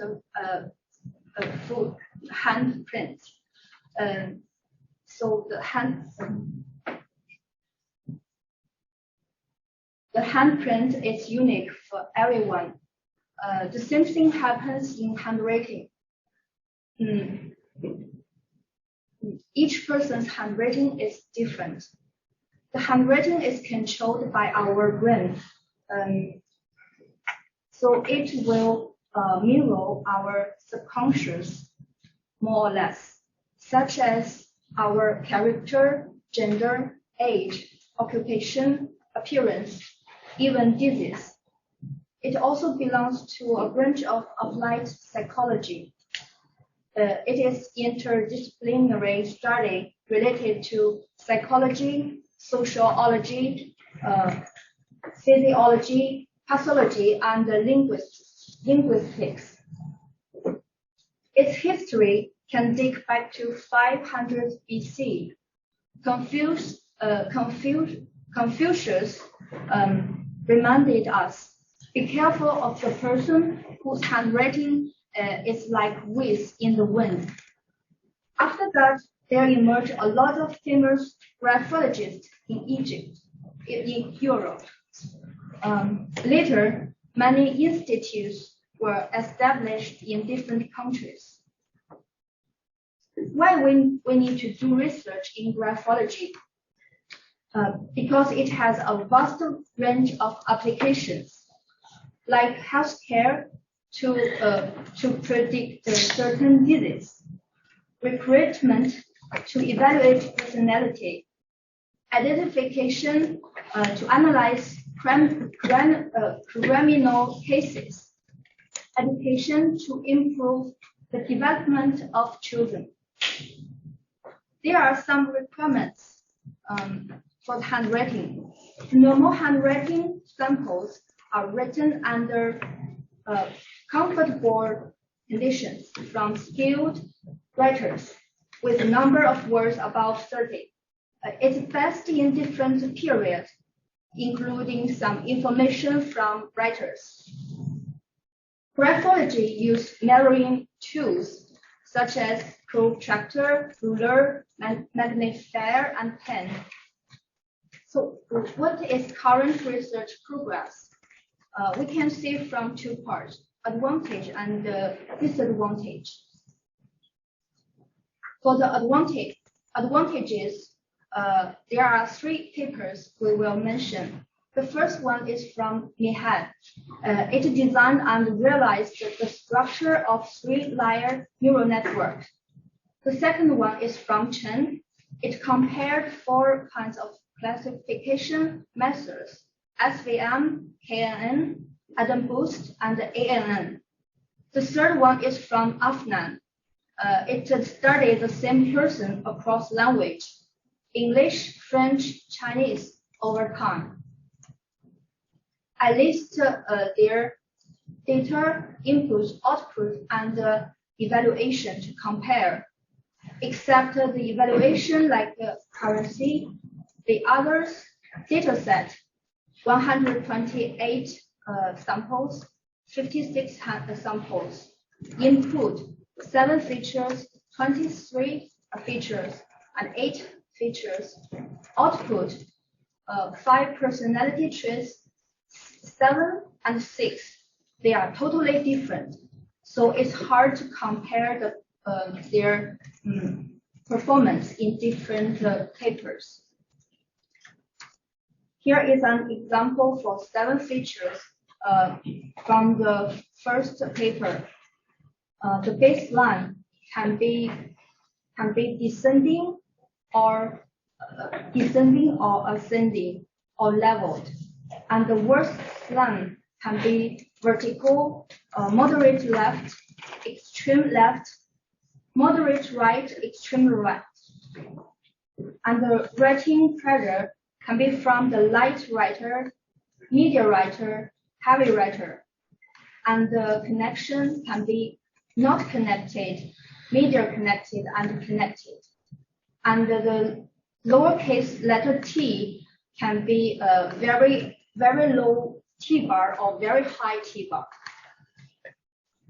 There are also other features like lowercase letter f and spaces between lines.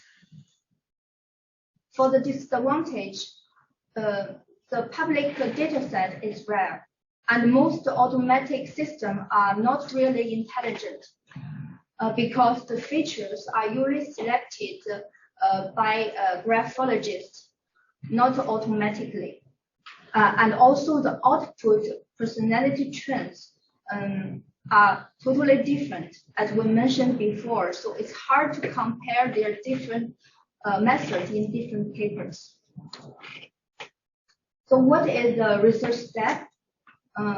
We need to do the research step by step, like from dataset and processing, feature extraction, personality trend, and prediction model, performance measurement. For the database, there is no standard built dataset, including size, feature, label, and so on. And it's hard to find and share their dataset because they spend a lot of time to collect and label samples. So many researchers created their own dataset for their specific applications.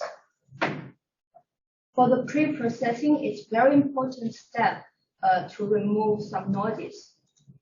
For the feature extraction, we can refer to the character recognition methods and also consider statistic and non-statistic features.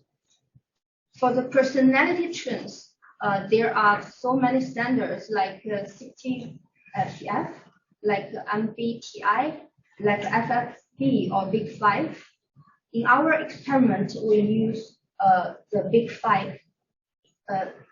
It's 5 different personality traits, like openness to experiments, conscientiousness, extroversion, agreeableness, neuroticism. Why we choose these traits? Because it is widely used in various tasks, and it is more stable over time. For the prediction model, most automatic systems put feature extraction and feature analysis separately. So it's better to combine them together and to design a universal model to apply different languages. For the performance measurement, if there is no better way to test different methods, the objective psychology measurement is a good reference for graphology. Now let's talk about our experiment and the future work.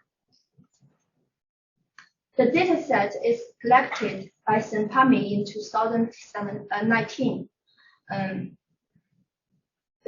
We only choose the 2 dimensions, extroversion, the first row, and the conscientiousness, the second row.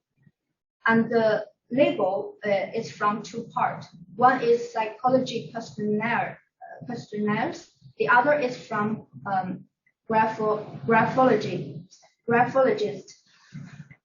For the scores are from 1 very high, very low, average, high, very high. We did experiment for 2 classes with deleting or without deleting some samples. Here are some details in this table. We can see the results with the deleting operation.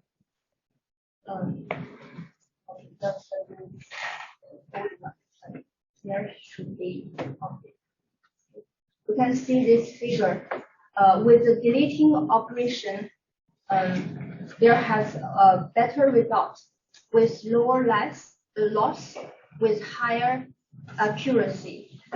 The reason may because the deleting operation can remove the distracting samples and make the model more effective.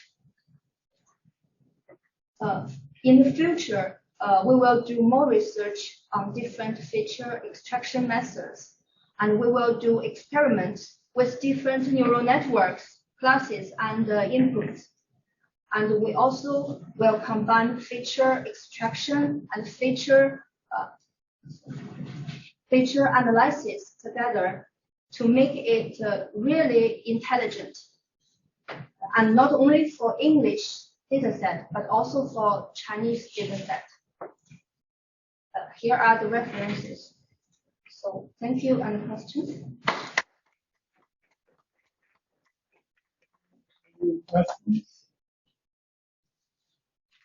Oh, and very clear. Thank you again.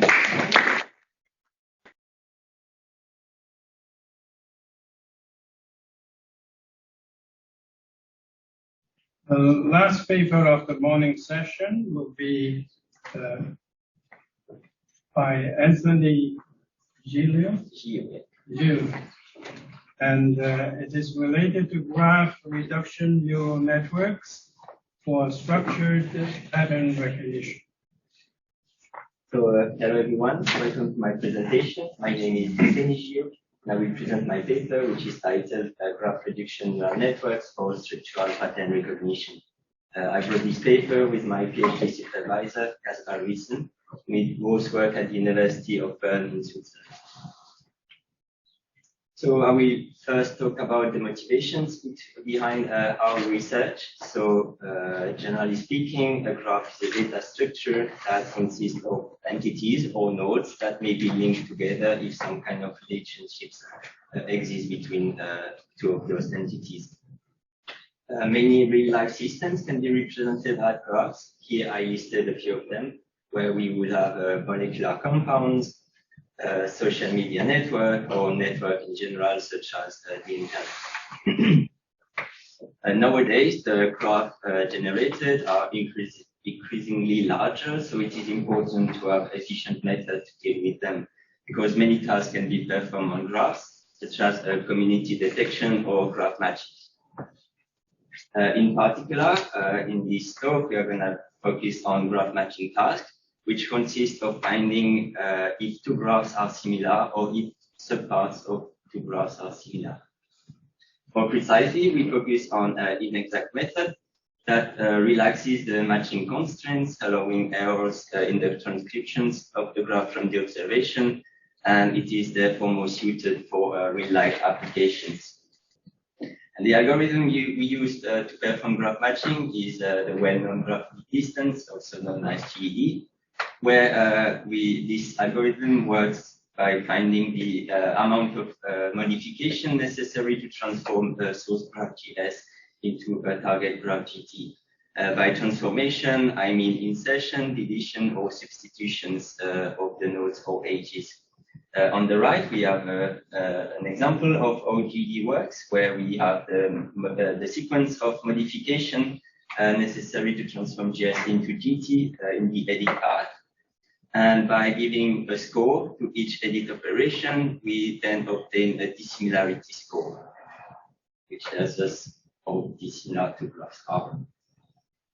The objective of our work is to reduce the graph matching runtime because in the general case, the GED is an NP-complete problem, so it is not suited for real-life application. Hopefully, many GED approximations were proposed during last decades, and those approximations could offer polynomial time complexity. Unfortunately, as I said before, the data generated nowadays are increasingly larger, so we want to further improve the runtime of GED. So to do so, we propose to work with a reduced version of the graphs in order to speed up graph matching. Now I'm going to give a few definitions that are going to be useful for the remainder of this presentation. So formally, a graph G is a tuple of a finite set of nodes V and a set of edges E, and to each node U is attached a feature vector X. A reduced graph is that given a graph G with n nodes, we want to find a smaller graph G lambda with n lambda nodes, such that n lambda is smaller than L, and that G lambda is a good approximation of G in some sense. Unfortunately, it's a challenging task to do because there is no proper manner to assess how well the reduced graphs maintain the topological properties of the original graphs. However, multiple reduction techniques were proposed, such as graph coarsening or node sampling. In our work, we focus on a particular kind of node sampling technique, where we want to have a graph reduction method that learns out of the data which node to select. And we make use of graph neural network or GNN. Before I explain in further details our method, I will briefly explain how GNN works. So basically, GNN wants to find a graph representation or an embedding that depends on the structure of the graph. It works as in the following framework. We have the original graph, we have the message passing mechanism, where each node is going to send to its neighbors its feature vector, and it's going to receive the feature vector from its neighbors. It's going to aggregate those information and update its own internal feature vector. Then we have the pooling mechanism, which reduces the size of the graph. Then we can have a further message passing mechanism, and we have the final global pooling that gives us the embedding of the graph. The idea of our method is to stop after a pooling layer, like that we obtain a reduced graph. More particularly, we use a graph reduction with a pooling layer. We use the G-pool layer from graph units to the node sampling. The G-pool layer is based on the projection of the feature vector X of the node U on a learnable vector P. And we obtain the Y information for the node U, and this information measures how much information of the node U can be retained when projected on the direction of P. And by ranking all the Y information for all the nodes, we can select the nodes with the most information. So out of that, we propose the graph reduction neural network or GNN model, and we propose two versions in our paper, the GNN50 and GNN25, where GNN50 gives or reduced by a factor of 2, or keep only 50% of the nodes, and GNN45 reduced by a factor of 4, or keeps 25% of the original size. The last two layers are simply used during the training and are discarded once the training of the model is done. So now I explain the general framework for a graph matching we propose. It works in two steps. We have the first step, which is the graph reduction method, which I just explained, where we have the original graphs. We train the network with those graphs. Then we reduce them. We obtain the reduced graphs. From there, we use a GED approximation, a cubic approximation, and a KNN to perform the final classification.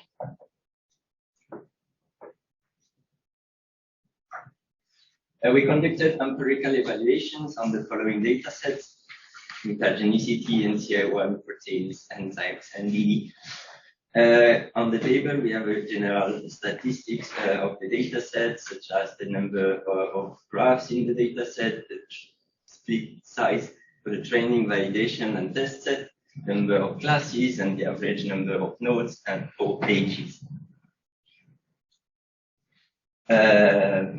So the first evaluation we did was a qualitative one, because we wanted to be sure that the reduced graphs were not structureless and some kind of structure remained in the reduced dash.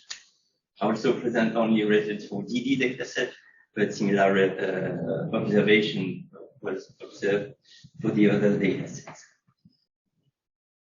So on the right, we have the histogram of the number of graphs on the y-axis that have a given number of connected components per graph on the x-axis.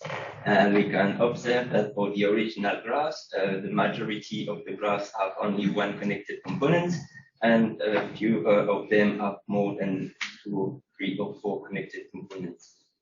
That is unfortunately not exactly the same story for the reduced versions, because we can see that for both our method, the number of connected components increases. But we can see that about 80% of the total graphs have less than 5 connected components. We did the same experiment with the isolated node this time, to be sure we didn't have simply age-free nodes in the graph. We can see this time that the original graphs are, there is no isolated nodes in the original version, but we have a few isolated nodes in our reduced graphs. But that's still reasonable, up to 5 to 6 nodes. Here is an example of our registration for DD. We have the original graph and reduced graph to 50% and reduced graph to 25%. With that in mind, we can now go to the main results. We wanted to show that if the graph edit distance could be speeded up by using our framework, so we can still maintain correct classification accuracy. So we have the data set once again. We have the reference system. It's the origin. We only use the original graph with DD to have a comparison point.